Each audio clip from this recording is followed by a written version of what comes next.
Assalamualaikum warahmatullahi wabarakatuh. Alhamdulillah rabbil alamin, wassalatu wassalamu ala asyrafil anbiya'i wal mursalin wa ala alihi wa sahbihi ajmain. Amma ba'd. Allahumma shalli wa sallim wa barik ala sayyidina Muhammad wa ala alihi wa sahbihi ajmain. Amma ba'd. Perkenalkan, nama saya Fizul Abbas. Pada kesempatan kali ini saya akan mempresentasikan apa yang dimaksud dengan ilmu filsafat atau filsafat ilmu. Pengertian dari filsafat ilmu. Menurut Stephen R. Tolman, filsafat ilmu sebagai suatu disiplin yang diarahkan untuk menjelaskan hal-hal yang berkaitan dengan prosedur penelitian ilmiah, penentuan, argumen, dan anggapan-anggapan metafisika guna menilai dasar-dasar validitas ilmu dari sudut pandang logika formal dan metodologi praktis serta metafisika. Kemudian ada juga beberapa pendapat para ahli yang lain, yaitu Lewis Whitbeck, yaitu filsafat ilmu mempertanyakan dan menilai metode-metode pemikiran ilmiah serta mencoba menerapkan nilai dan pentingnya usaha ilmiah sebagai suatu keseluruhan. Kemudian ada juga Cornelius Benjamin, filsafat ilmu merupakan cabang pengetahuan filsafat yang menelaah sistematis mengenai sifat dasar ilmu. Metode-metodenya yaitu konsep-konsepnya dan peranggapan-peranggapannya serta letaknya dalam kerangka umum dari cabang pengetahuan intelektual.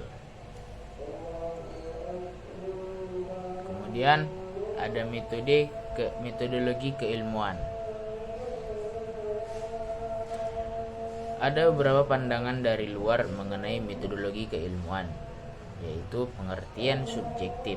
Dalam pengertian subjektif, ilmu menjadi sebuah pengetahuan yang sistematis, yaitu tidak semua orang yang mengerti dan memahami dalam sebuah bidang atau disiplin keilmuan. Misalnya, ketika ingin memahami mengenai ilmu fisika, maka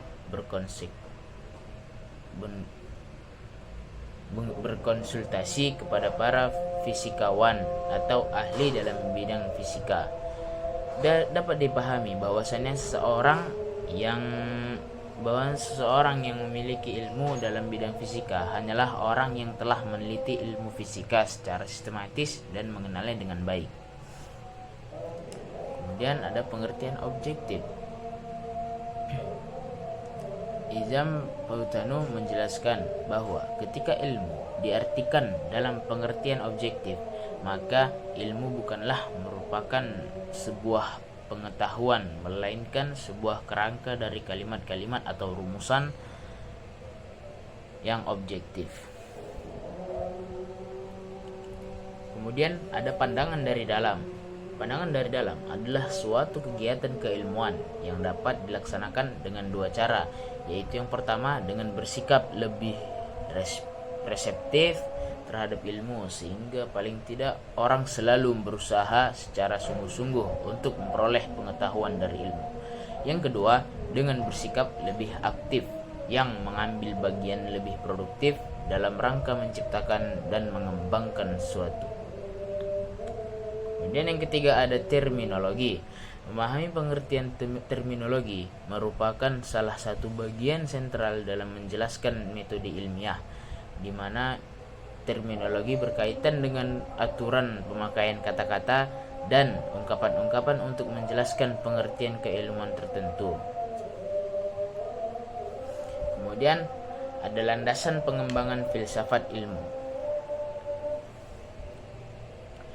Sebagaimana yang diketahui bahwa landasan filsafat ilmu berangkat dari tiga aspek, yaitu ontologi, epistemologi, dan aksiologi. Etika dan estetika. Jujun S. Sutrasumantri mengemukakan bahwa pada intinya filsafat ilmu adalah menjawab beberapa pertanyaan mengenai hakikat ilmu, yaitu pertanyaan ontologis. Objek apa yang ditelaah ilmu? Bagaimana wujud dan yang hakikat dari objek tersebut? Bagaimana hubungan antara objek dengan daya tangkap manusia? Kemudian ada juga pertanyaan epistemologis.